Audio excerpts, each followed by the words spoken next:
प्रिय छात्राः, आज हम विषयः संस्कृत कक्षा अष्टमी दशमः पाठः एकलव्यस्य कथा इस पाठ की पढ़ाई करेंगे। तो बच्चों, सबसे पहले हम ये जो पाठ है उसके बारे में थोड़ा जानते हैं।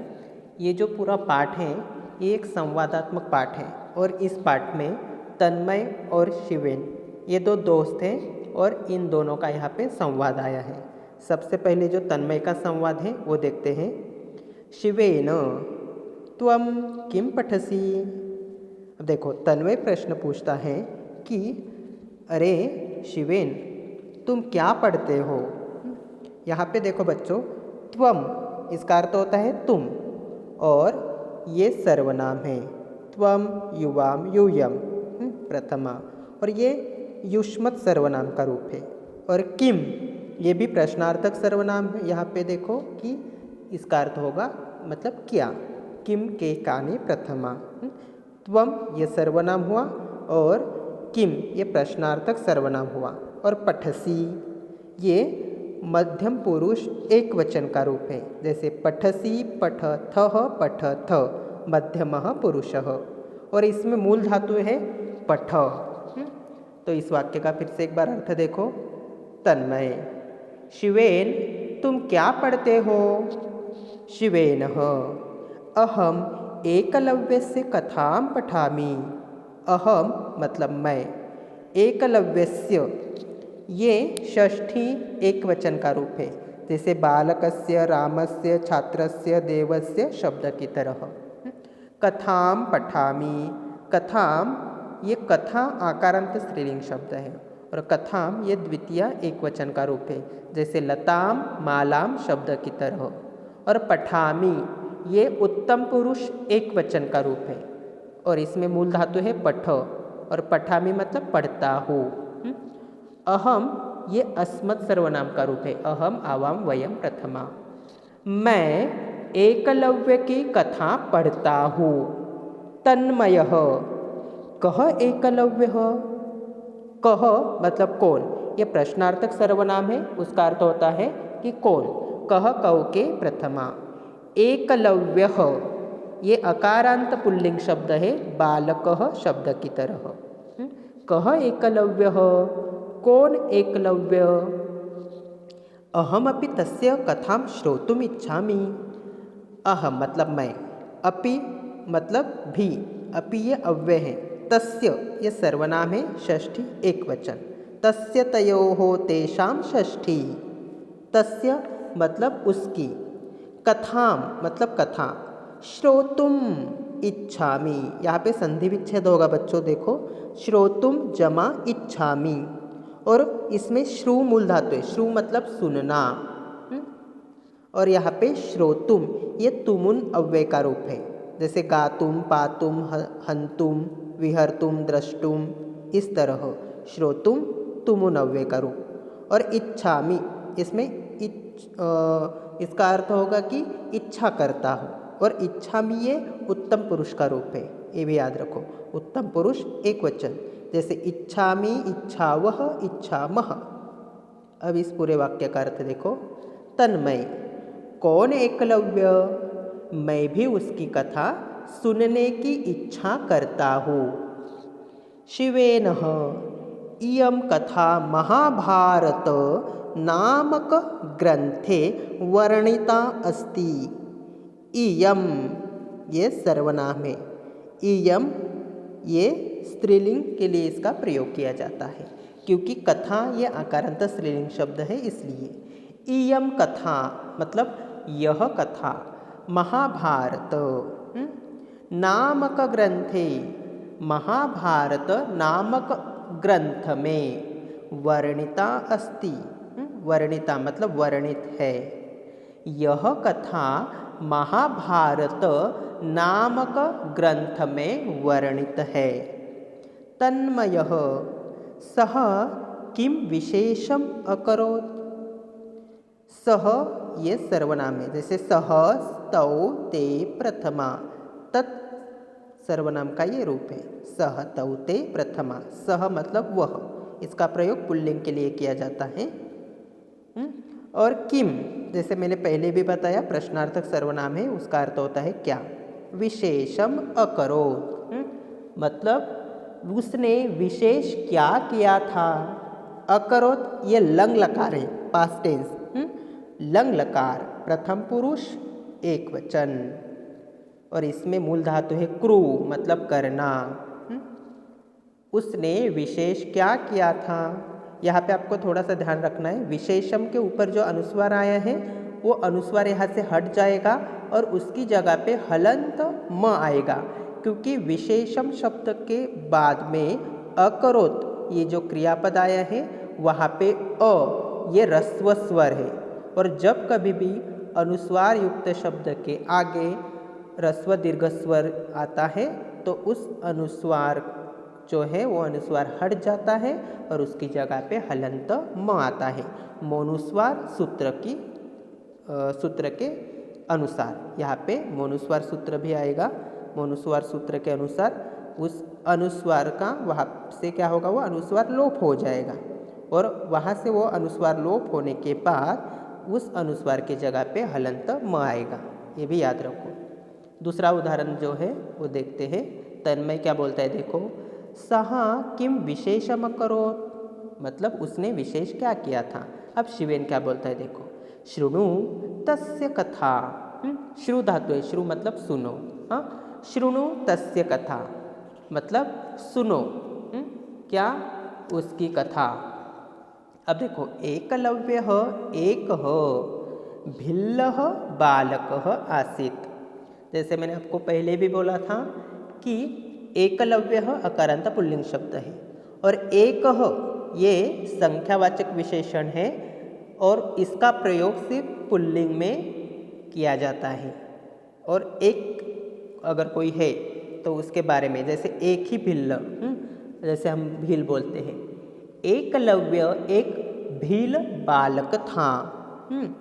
भिल्लः बालकः, बालकः अकारांत पुल्लिंग शब्द, बालकः बालकौ बालकाः प्रथमा, और आसित ये लंग लकार है, आसित मतलब था, इसमें मूल धातु है अस। उसकी कथा सुनो, एकलव्य एक भील बालक था, सह वने वसति स्म, सह मतलब वह, वने मतलब जंगल में, सप्तमी विभक्ति है वने, और वसति स्म वस धातु मतलब रहना, और ती प्रत्यय लगा है लट लकार, यहाँ पे प्रथम पुरुष एक वचन, वसति वसतः वसंती। और स्म ये अव्यय जो आया है उसका प्रयोग हमेशा भूतकाल के लिए किया जाता है।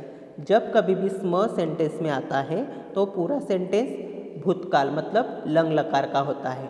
लेकिन बच्चों एक बात आपको याद रखना है, जब कभी भी स्म आता है उस स्म के पहले हमेशा प्रेजेंट टेंस मतलब लट लकार का ही वहाँ पे क्रियापद होता है। जैसे वसति ये लट लकार का ही रूप है। आपको ऐसे लग सकता है यहाँ पे वसति तो लट लकार है, फिर भी ये सेंटेंस पास्ट टेंस में क्यों है, भूतकाल में क्यों है।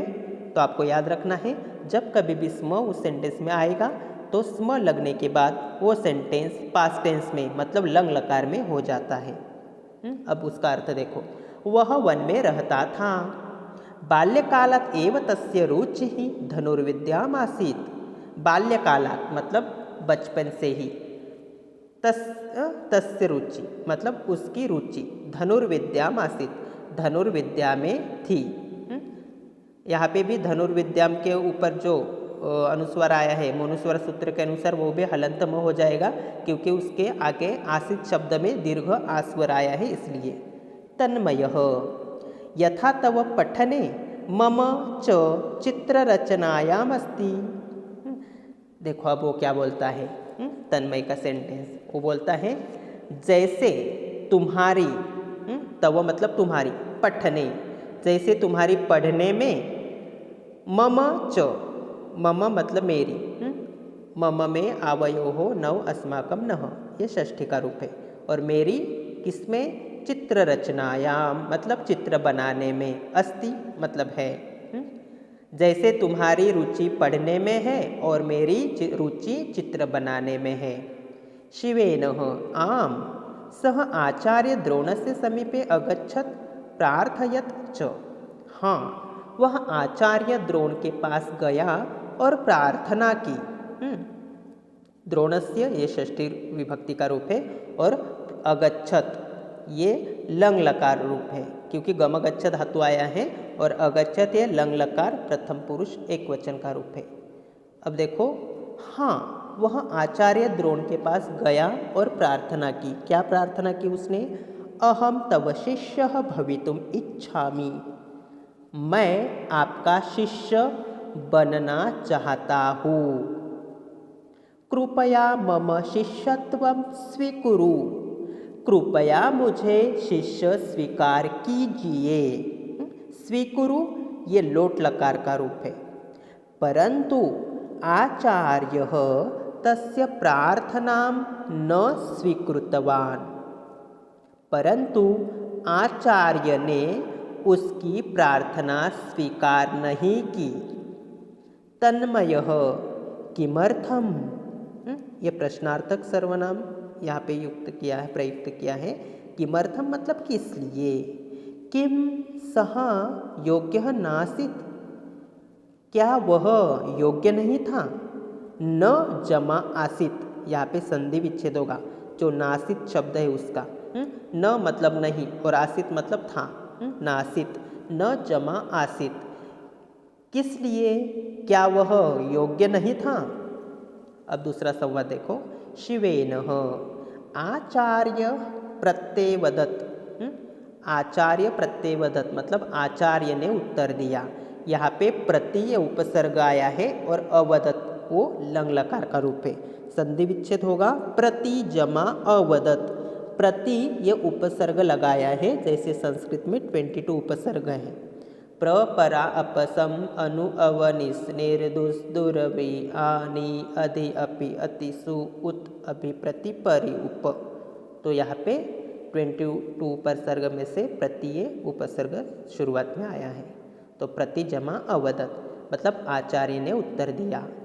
अहम तु राजपुत्रान एव पाठयामि, अहम यह अस्मत् सर्वनाम का रूप है, प्रथमा एक वचन। मैं तो राजकुमारों को ही पढ़ाता हूँ। अन्यस्य कृते समयः नास्ति, दूसरों के लिए मेरे पास समय ही नहीं है।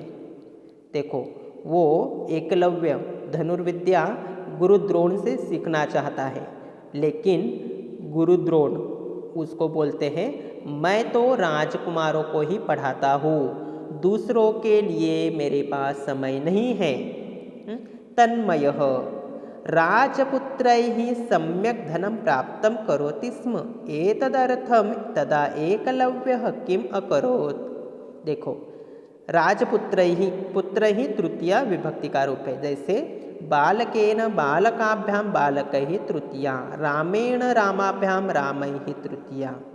तो राजकुमारों से सम्यक धनम मतलब बहुत पैसा, बहुत धन, प्राप्तम करोति स्म प्राप्त करता था, एतदर्थम इसलिए, तदा एकलव्यः किम अकरोत्, तदा यह अव्यय है, उसका अर्थ होता है तब। एकलव्यः किम प्रश्नार्थक सर्वनाम, किम मतलब क्या, अकरोत् लंग लकार रूप है, प्रथम पुरुष एक वचन मतलब किया।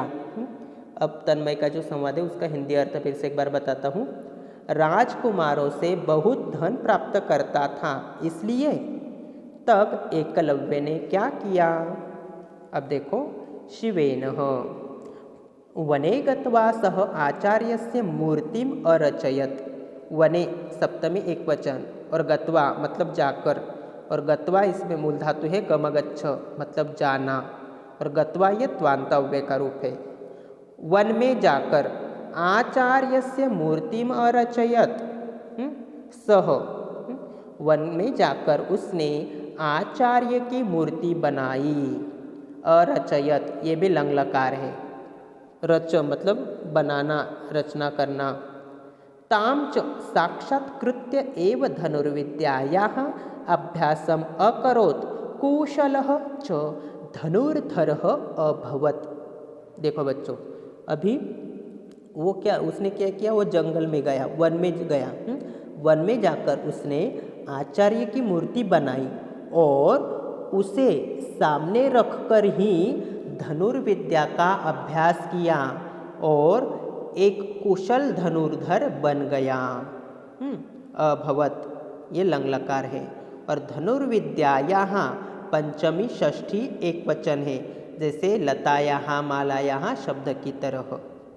तन्मयः सः तु वास्तविकः गुरुभक्तः दृढ़निश्चयी च आसीत्।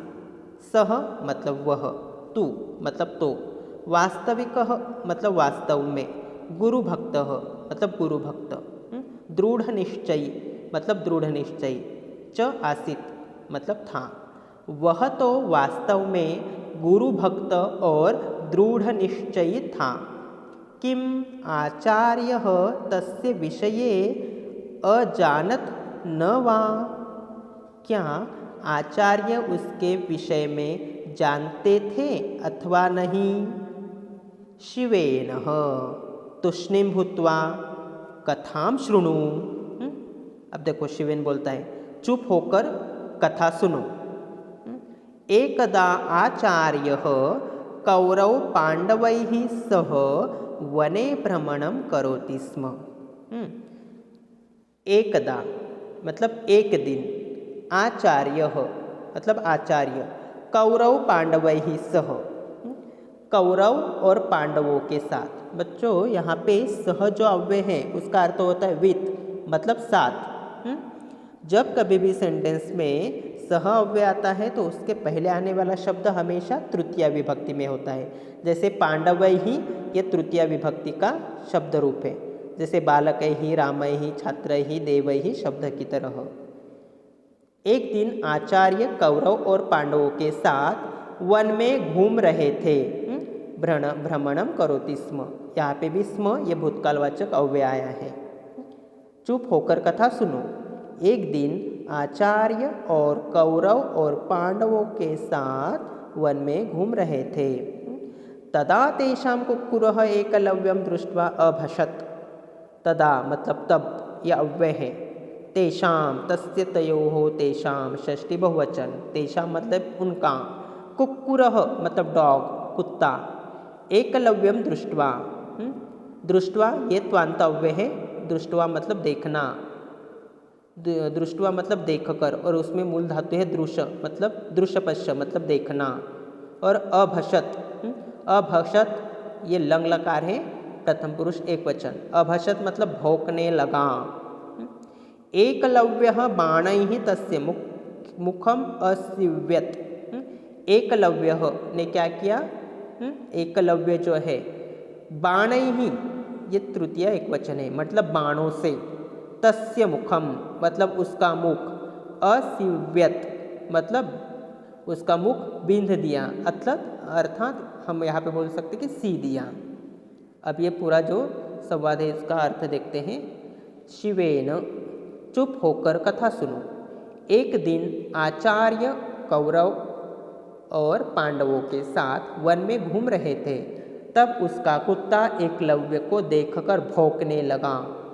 एकलव्य ने बाणों से उसका मुख बींध दिया अर्थात सी दिया। तो बच्चों इस तरह से हमने एकलव्य से कथा ये जो पाठ है इसके कुछ संवाद हैं उसकी पढ़ाई की। इस पाठ के और भी कुछ संवाद हैं उसकी पढ़ाई हम दूसरे वीडियो में करेंगे। धन्यवाद।